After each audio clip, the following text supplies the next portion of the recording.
خواتین حضرات، آج جو اردو کے لیے جو ہم آپ کے سامنے حاضر ہوئے وہ کچھ دل گرفتگی اور اداسی کی سی بات ہے، انہونی بات تو نہیں، قدرتی بات ہے، لیکن اگر ایک بدن کے ساتھ ایک تخلیقی ذہن بھی مٹ جائے تو تکلیف دگنی ہو جاتی ہے۔ الطاف فاطمہ اور فہمیدہ ریاض اردو ادب کے دو بہت بڑے نام اور دو ایسی خواتین جنہوں نے اپنے لیے ایک راستہ الگ چنا اور پھر اس راستے سے کبھی ادھر ادھر ہٹنے کی ذرہ برابر کوشش نہیں کی۔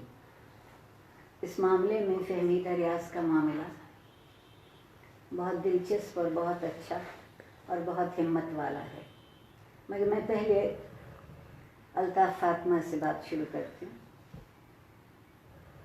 الطاف فاطمہ نے بنیادی طور پر جو کہانی لکھی وہ سب سے پہلے ناول کے طور پر لکھی، دستک نہ دو اور نشان محفل، پھر ان کے ایک افسانوں کا مجموعہ بھی آیا جس پر انہیں اس سال انعام بھی ملا۔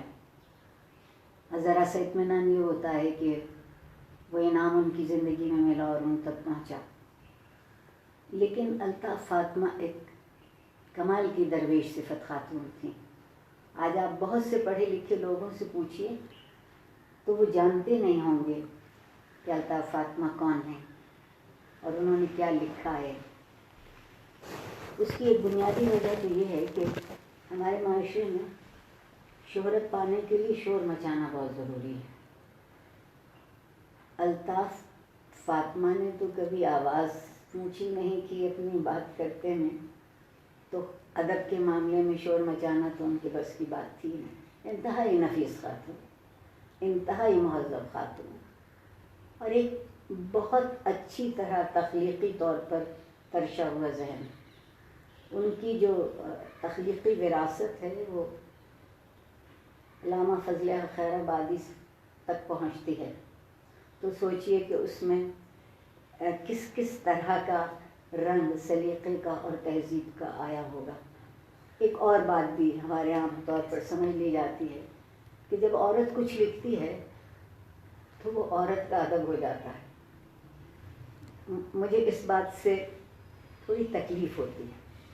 ہم کھانے بنانے، دیواریں کھڑے کرنے کے ماہر لوگ ہیں، مگر تخلیق ہوتی ہے، کہانی کہانی ہے۔ کہانی پر یہ لکھنے کی ضرورت نہیں ہوتی کہ یہ کہانی کسی عورت نے لکھی ہے یا یہ کہانی کسی مرد نے لکھی ہے۔ اگر اس کہانی میں آتی، میں ہمیشہ ایک بات کہا کرتی ہوں کہ خوشبو نے کبھی کسی سے جا کر یہ نہیں کہا کہ میں خوشبو ہوں، وہ پہچانی جائے گی اس کی وجہ سے۔ الطاف فاطمہ کا یہ ناول جو میں اپنے ہاتھ میں لے کے بیٹھی ہوں، دستک نہ دو، اس کے لیے اطلاع یہ ہے کہ انہوں نے اپنے زمانے طالب علمی میں لکھا تھا جب وہ یہاں لاہور میں پڑھ رہی تھی، اور اس ناول کا جو ایک پس منظر ہے وہ بہت پرلطف پس منظر ہے، اور آپ نوجوانوں کے لیے اس میں شاید اتنا لطف نہ ہو۔ وہ ایک عجب طرح سے زمانہ بدل رہا تھا، اور زمانہ اس لیے بدل رہا تھا کہ لوگ اپنے لیے ایک نئی منزل تلاش کر رہے تھے، اور جب میں منزل تلاش کرنے کی بات کرتی ہوں تو وہ سیاست کا بازار چمکانے، اب گھروں میں بہت سو میں پلٹ کر آئے ہیں، اور جہاں ہم بیٹھے ہیں کامل خان ممتاز صاحب کی خصوصیت ہے کہ وہ در محرابی بناتے ہیں۔ محرابی در میں فائدہ ہے، ایک تو یہ کہ اگر کوئی صدمہ اس عمارت کو پہنچے گا تو وہ محراب اس کو ٹوٹنے نہیں دے گی، گرنے نہیں دے گی۔ اس وقت شاید آج کل آپ لوگ ویٹ بیئرنگ والز کہتے ہیں کہ اس پر بوجھ رک جائے، نظر کو بھی اچھا لگے گا۔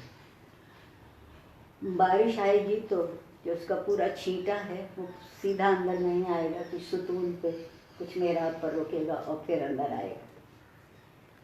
اور ہشت پہل ستون، 8 سمتوں والے. مادری زبان میں آکٹاگن کہوں گا، آپ کی سمجھ میں فوراً آ جائے. برآمدوں کے دروں کو اتنا چوڑا کیوں ہونا چاہیے؟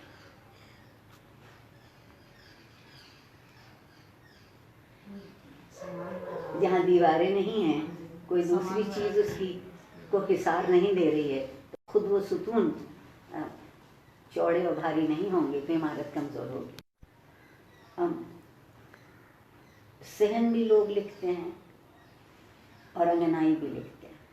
صحن ہمارے پاس عربی سے آتا ہے، انگنائی ہندی کا لفظ ہے، اور اس کے مختلف گوشوں میں، اس کے کونوں میں بیلے اور کافی کے درخت. آپ پوچھیں گے لکھنؤ میں یا لاہور میں یا دنیا میں کہیں، ہم جو ہماری جانی بوجھی دنیا ہے، وہاں بیلے کے ساتھ کافی کے درخت کیوں آئے؟